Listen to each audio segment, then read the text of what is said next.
देखिए हम आपको जो बताने जा रही है सवाल, एक सीरीज चलेगा और एक चैप्टर बाय चैप्टर। तो ये चैप्टर चल रहा है आपको कौन चैप्टर का? वास्तविक संख्या, रियल नंबर। इंग्लिश में क्या कहते हैं? Real number. इस चैप्टर से जो भी ऑब्जेक्टिव क्वेश्चन बनेगा या जो बनता है और जो परीक्षा में 2022 में आपसे पूछने वाला है, या पीछे किसी भी साल में पूछा गया है, जैसे 2011, 12, 13, 14, 15, 16, 17, 18, 19, 20, 21, 2021 तक अब तक जो भी सवाल पूछा गया है इस चैप्टर से हम उसको देखेंगे। उसके बाद हम लोग ये भी देखेंगे कि आने वाला 2022 में किस सवाल की आने की ज़्यादा संभावना बनती है। तो अभी हम लोग देखते हैं कुछ ऐसा सवाल है इस चैप्टर का जो एग्जाम में क्या किया गया है, पूछा गया है। चलिए शुरुआत करते हैं क्वेश्चन नंबर 1 से। क्वेश्चन 1 आपके पास है, रूट 18 का परिमेयकरण गुणांक है। रूट 18 का परिमेयकरण गुणांक है। ऑप्शन दिया, देखिए ये सवाल पूछा हुआ है 2021 में। ये जो भी सवाल है सब कहीं ना कहीं पूछा हुआ है, तो ये आपके लिए बड़ी बिग है, ये इम्पोर्टेंट है, इसे बढ़ना बढ़िया से समझना। पहला क्वेश्चन आपके पास है, रूट 18 का परिमेयकरण गुणांक है। कैसे बनाएंगे सो देखिए यहाँ पर आपके पास दिया रहेगा रूट 18। क्या दिया रहेगा? रूट 18। क्या दिया रहेगा? रूट 18 को जब आप करिएगा 2 गुने 3 गुने 3 हो जाएगा। 3 क्या 9, 9 दूना 18। दूसरा कोई होगा? नहीं होगा। तो देखिए 2 को 3 है तो एक बाहर निकल जाएगा, अंदर में बच जाएगा, तो खाली क्या बच जाएगा? तो इसका परिमेयकरण गुणांक क्या हो गया? रूट 2। समझ में आया? सही में इसका आंसर क्या नंबर हो जाएगा? रूट 3 हो गया। समझ आया ना? हल्का था कि भारी था? हल्का। आगे देखिए दूसरा नंबर सवाल है, यूक्लिड विभाजन एल्गोरिथम।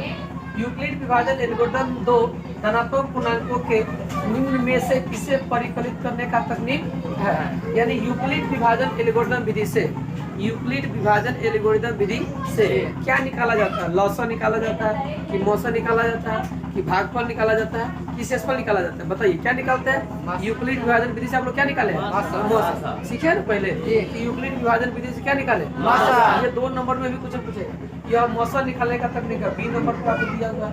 क्या भारी है? नहीं। सारे लोग ध्यान से देखिए। कहता दो संख्या ए और बी का लौसत दिया है 36। लौसत कितना दिया है? 36। मौसत कितना दिया है? 2। देखिए 2 संख्या, उसका लौसत और मौसत कितना है? 36। लौसत कितना है? 36। मौसत कितना है? 2।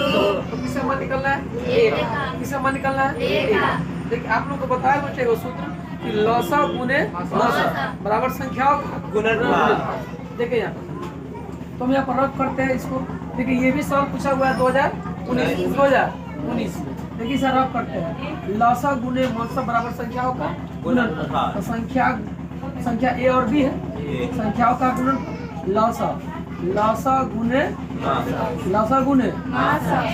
अब देखिए तो लौसा कितना हो गया? 36। मौसा कितना हो गया? 2। और आपको ए का मान निकालना है। किसका मान निकालना है? 1। देखिए ऑप्शन यहाँ पर दिया हुआ है 2, 3, 4, 1। इसका आंसर कितना होगा? 4 होगा। कितना होगा? 4। देखिए कैसे 4 होगा? अगर हम ए के जगह पर लिख दिए 4, ए के जगह कितना लिख दिए? 4, बी के जगह बी हो गया। अब देखिए 4 से 36 का मतलब कर दिया 9 मतलब, तो 9 गुना कितना हो गया? 18। बी का मान कितना हो गया? बी का मान हो गया 18 और ए का मान कितना निकल गया?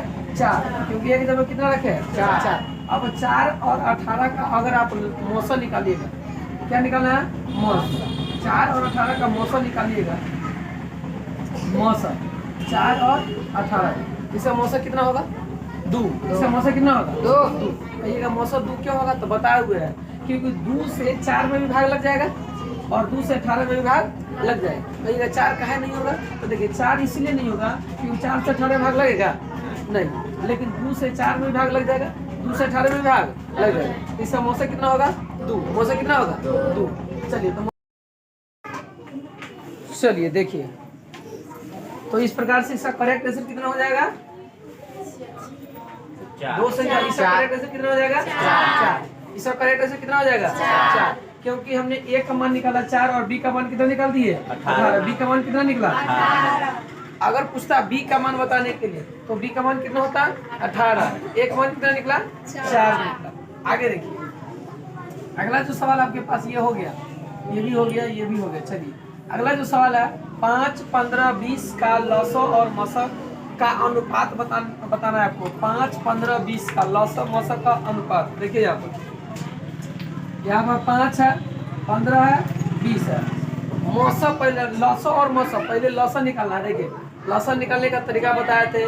सबसे 12 को खोजेंगे, उसको आगे बढ़ाएंगे। देखिए 20 में 15 से भाग लगेगा नहीं, 20 का दुगुना करो 40, क्या 15 से 40 लगेगा नहीं, उसको 60 करो। तो 60 में देखिए तो 20 से भाग लग जाएगा। 15 के पारा में 7 है, 5 के पारा में 7 है, और लौसक कितना हो गया 7। अब मौसक निकालो। तो मौसक के लिए सबसे छोटका को देखेंगे, मौसक के लिए सबसे छोटका को देखेंगे। छोटका 5 है, 5 के पारा में 15 भी है, 5 के पारा में 20 भी है, तो मौसक क्या हो जाएगा 5। अब देखो 5 से 7 कर जाएगा मतलब में 12 मतलब आई हो गया 1, 12 अनुपात 1। इसका मौसक का लौसक मौसक का अनुपात कितना हो गया 12 अनुपात 1। 12 अनुपात 1 क्या नंबर में है, डी नंबर में। एकदम आसान है। 12 अनुपात 12 अनुपात 1। चलिए अगला सवाल आपके सामने में है 5वां नंबर। यदि प्रथम 13,986 अभाज्य संख्याओं का योग n है, यदि प्रथम 13,986 संख्याओं का योग n है तो n हमेशा भाज्य होगा। यानी n में इसमें 13,986 में किससे भाग लगेगा। अब हमको भाग करके बताना है किससे भाग लगेगा, 6 से लगेगा कि 4 से लगेगा कि 8 से लगेगा कि कोई नहीं होगा। अब आपको बताना है किससे भाग लगेगा। देखिए 13,684, 13,684 आप भाग दीजिए 13,684। इसमें कैसे भाग लगेगा, इसमें आपको देते हैं पहले नंबर क्या दिया ऑप्शन में 13,986, 13,986। इसमें पहले क्या दिया ऑप्शन में 6 से भाग देखते देखिए 6 दूना 12, 1 उतर गया 9, 36 18 क्या बचिया 1 उतर गया 8, 36 18 उतर गया कितना 6 एक कट गया पूरा। तो क्या होगा इसका आंसर 6। इसका आंसर क्या होगा 1 नंबर ऑप्शन होगा 6 आंसर होगा। इसका आंसर क्या हो जाएगा 6, यो बन गया। छठा सवाल देखिएगा, सबसे छोटी अभाज्य संख्या। सबसे छोटी अभाज्य संख्या क्या होता है मालूम है आपको, सबसे छोटी अभाज्य संख्या 2 होती है। सबसे छोटी अभाज्य संख्या कितनी होती है 2 लिखा दिए हुए। सबसे छोटी अभाज्य संख्या 2 तथा और सबसे छोटी भाज्य संख्या क्या होता है 4। सबसे छोटी भाज्य संख्या 4 का गुणनफल गुना करेंगे तो कितना होगा 8। तो सबसे छोटी भाज्य संख्या और सबसे छोटी अभाज्य संख्या का गुणनफल कितना होगा 8 होगा। और ये ऑप्शन में 8 दिया हुआ है, सी नंबर सही हो गया। हरी है, समझ आ रहा सबको। चलिए इसका आंसर ये हो गया। आगे देखिए, निम्न में कौन सी अभाज्य संख्या है। देखिए ये सारा क्वेश्चन पूछा हुआ है, ये भी पूछा है 2019 में, ये भी पूछा है 2019 में। निम्न में कौन सी अभाज्य संख्या है बताइए तो। 29, 25, 16, 15 में कौन अभाज्य संख्या है। आपको बताए हुए थे अभाज्य संख्या उसे कहते हैं जिसमें एक और स्वयं से भाग लगे, जिसमें एक और स्वयं से भाग लगे बाकी किसी से न लगे। तो यहाँ पर 29 में सिर्फ 1 से लगेगा और 29 से लगेगा, तो इसमें आंसर हो जाएगा 29 नंबर। ये हो गया। आगे देखिए, यदि P और Q 2 अभाज्य संख्या है, यदि P और Q 2 अभाज्य संख्या है तो उनका मौसक कितना होगा। 2 अभाज्य संख्याओं का मौसक हमेशा 1 होगा। क्या होगा 1 होगा। 2 अभाज्य संख्याओं का मौसक कितना होगा 1। इस प्रकार से 8 वाला हो गया कंप्लीट। अब आगे जो होगा उसको देखेंगे, 7वां नंबर से देखेंगे, 9वां नंबर से देखेंगे। चलिए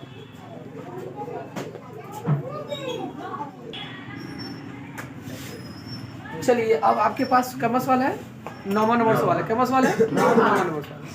9वां नंबर सवाल क्या कहता है, इससे पहले हम लोग 8 सवाल देख चुके हैं। 9वां सवाल कहता है निम्न में कौन अभाज्य संख्या है। निम्न में कौन अभाज्य संख्या है। तो अभाज्य संख्या की परिभाषा याद कर लेना ही जरूरी है, क्योंकि अभाज्य संख्या पूछता है। तो कहेंगे वह संख्या जिसमें एक और स्वयं के अतिरिक्त किसी दूसरे संख्या से भाग न लगे उसे अभाज्य संख्या कहते हैं। अब आप यहाँ देखिएगा 15 में 1 से भी लगेगा, 5 से भी लगेगा, 3 से भी लगेगा, 15 से भी लगेगा, लेकिन 23 में सिर्फ 1 से लगेगा और 23 से लगेगा और किसी से नहीं लगेगा। तो यह हो जाएगा आपका आंसर अभाज्य संख्या। आगे देखिए, आगे दूध 10, 20 का लौसक और मौसक का अनुपात बताना है। ये भी क्वेश्चन पूछा हुआ है 2020 में, ये भी 2020 में पूछा हुआ है। कहीं ऐसा जी सब 2020 में पूछा हुआ है। तो देखिए एक साल में 100 क्वेश्चन होता है प्रथम पाली का, 100 क्वेश्चन द्वितीय पाली का, तो 200 क्वेश्चन हो गया। तो वो भी प्रथम आई तो पूरा एक ही चैप्टर का ना है आपको, तो दोनों पाली में पूछेगा क्वेश्चन एक चैप्टर से। तो इसका हम बताते देखिए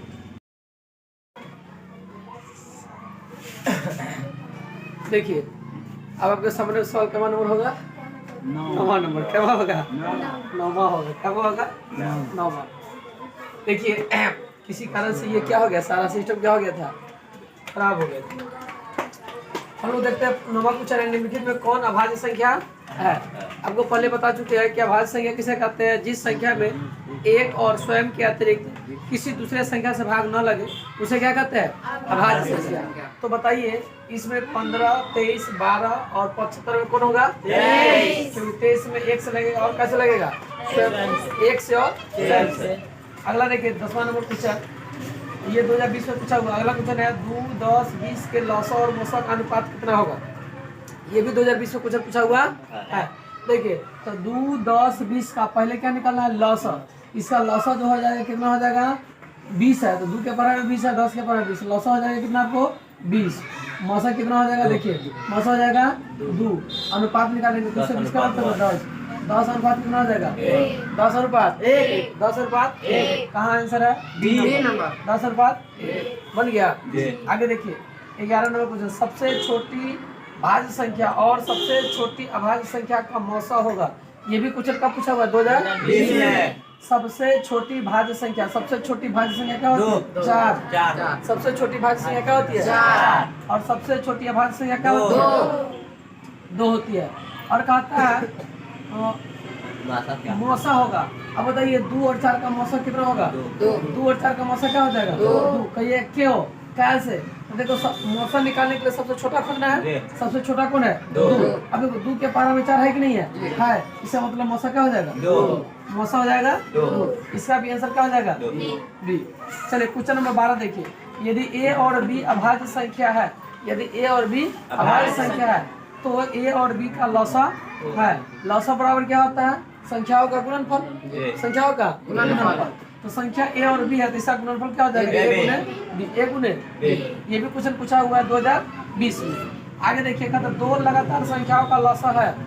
2 लगातार संख्या, देखिए कोई भी लगातार संख्या जैसे 2 और 3 ले लो और इसका क्या निकलना है? मौसा। 2 लगातार संख्याओं का मौसा हमेशा 1 होगा, क्योंकि 2 और 3 का मौसा कितना होगा? 1। तो 21 तो 2 के पारा में 3 है नहीं है तो 2 के नीचे क्या हो जाएगा? 1। 1 के पारा में 2 भी, 1 के पारा में 3 भी। कभी भी याद रखना है आपको, ऐसा सूत्र में सब मिल जाएगा आपको। कभी भी पूछे 2 लगातार संख्याओं का मौसा कितना होगा? 1। 2 लगातार संख्याओं का मौसा 1। 2 लगातार सम संख्या का मौसा 2। 2 लगातार सम संख्या का मौसा 2। लेकिन 2 लगातार संख्या का मौसा 1। ये सब आपको मिलेगा मटेरियल। 2 लगातार संख्याओं का मौसा कितना हो जाएगा? 1। आगे देखिए 5005 के कितने अभाज्य गुणनखंड है? देखिए 5005 के कितने अभाज्य गुणनखंड अगर पूछ रहा है आपसे तो आप गुणनखंड कीजिए। 5005 का गुणनखंड करेंगे पहले 5 से। 5 इकाई 5 0 0 5 इकाई 5। अब देखिए यहाँ पर लगाएंगे हम 11 से। 11 नमा 99 बच गया 1। 1 पर 1 11 11 इकाई 11। अब 13 से 13 सत्ते 91। तो क्या गुणनखंड हो गया? 1 2 3 4। कितने गुणनखंड हो गया? 4। देखिए लिखा हुआ है 4, यहाँ पर बी नंबर में दिया हुआ हो गया। आगे देखिए ये भी 2020 में पूछा हुआ है। अगला क्वेश्चन है 15 नंबर, 6, 8, 22 का लौसा और मौसा का अनुपात है। अब लौसा निकालिए फिर मौसा निकालिए। 6, 8, 22। देखिए 6, 8, 22 इसका लौसा निकालेंगे। देखिए 6, 8, 22 का लौसा कितना होगा? कोई यदि बना है क्या? 6, 8, 22 का लौसा देखो लौसा निकालने के लिए 2 से 3 मतलब में 2 से 4 मतलब में 11। अब किसी से कोई नहीं लगेगा। 2 गुने 3 गुने 4 गुने 11। अब देखो 3 गुना 6 6 24। 24 में गुना कैसे करना है? 11 से। 11 से गुना 11 44। 11 दूना 22। 22 4 22 4 26। 22 4 26। 264 हो जाएगा कौन सी? लौसा। अब इसका मौसा निकालो 2 8 22 22। अब देखिए सबसे मौसा निकालने के लिए सबसे छोटा क्या है? 6 के पारा में 8 है नहीं तो 6 के नीचे आओ। 6 के नीचे क्या हो जाएगा? 2 और 3। 6 का गुणनखंड करेंगे 2 आएगा और क्या आएगा? 3। अब देखिए 2 के पारा में 6 है, 2 के पारा में 8 है, 2 के पारा में 3 है, इसका मौसा हो जाएगा 2। ये 3 का है नहीं होगा तो 3 के पारा में 6 है, 3 के पारा में 8 है नहीं तो मौसा क्या हो जाएगा? 2। मौसा क्या हो जाएगा? 2। अब इसका अनुपात बताना है आपको, लौसा और मौसा का अनुपात। तो देखिए 2 से कट जाएगा 132। ये क्या हो गया 132 अनुपात कितना हो गया ऑप्शन में दिया हुआ है देखिए तो दूसरा 32 अनुपात 1 नंबर ऑप्शन सही हो गया 15 नंबर 16 नंबर देखिए 96 का अभाज्य गुणनखंड क्या है 96 का अभाज्य गुणनखंड क्या है तो 96 का अभाज्य गुणनखंड करके दिखा दे देखिए आप 96 लिख दिए 96 का अभाज्य गुणनखंड कीजिए 2 से 48 मार्कन में 2 से 24 2 से 12 2 से 6 2 से 1 अभाज्य गुणनखंड कितना है देखिए तो 1 2 3 4 5 2 के पावर 5 गुने 2 के पावर 5 गुने ऑप्शन में दिया हुआ है क्या नंबर ऑप्शन है सी नंबर ये आपका रहा है कोई दिक्कत किसी आदमी को आपका मान ऑप्शन होगा 16 नंबर 16 के बाद 17 अगला होगा 17 नंबर चलिए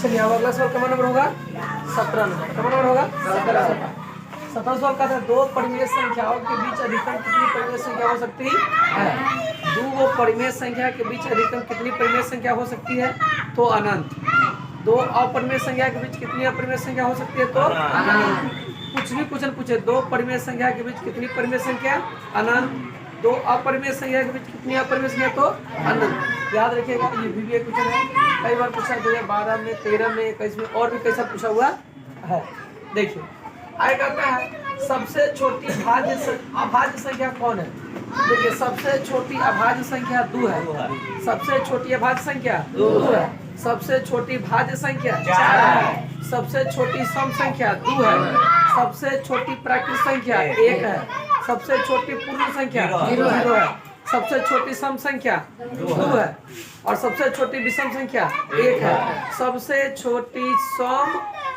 अभाज्य संख्या 2 है सबसे छोटी सम अभाज्य संख्या 2 है चलिए सबसे छोटी अभाज्य संख्या कौन है 2 है सबसे छोटी अभाज्य संख्या 2 है आगे सबसे छोटी भाज्य संख्या क्या है 4 सबसे छोटी भाज्य संख्या क्या है 4 सबसे छोटी भाज्य संख्या 4 आगे दो संख्याओं का गुणनफल 8670 है दो संख्या गुना करने पर 8670 आता है उसका मौसा इतना है तो लौसा कितना होगा तो देखिए लौसा गुने लौसा गुने मौसा बराबर संख्याओं का गुणनफल लौसा तो उसका लौसा होगा नहीं मौसा गुने लौसा बराबर संख्याओं का गुणनफल 8670 और उसका दिया हुआ है मौसा दिया है 17 लौसा ना निकालना है मौसा दिया हुआ है 17 8 6 7 लौसा एकदम आसानी से निकल जाएगा आपको लौसा बराबर 8 6 7 0 17 से भाग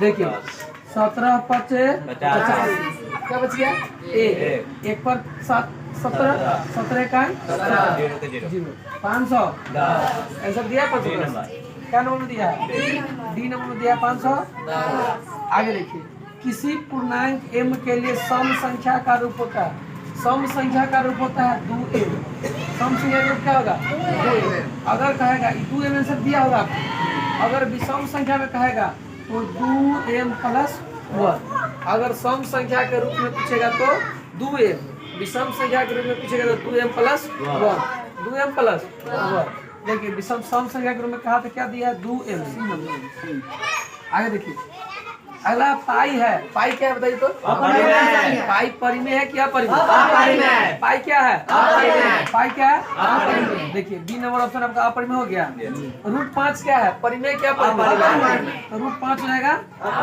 √5 क्या हो जाएगा आगे निम्न में कौन अपरिमेय है बताइए 2013 में ये भी पूछा है निम्न में कौन अपरिमेय है √3 क्या हो जाएगा क्योंकि 36 से 6 निकल जाएगा 64 के 8 निकल जाएगा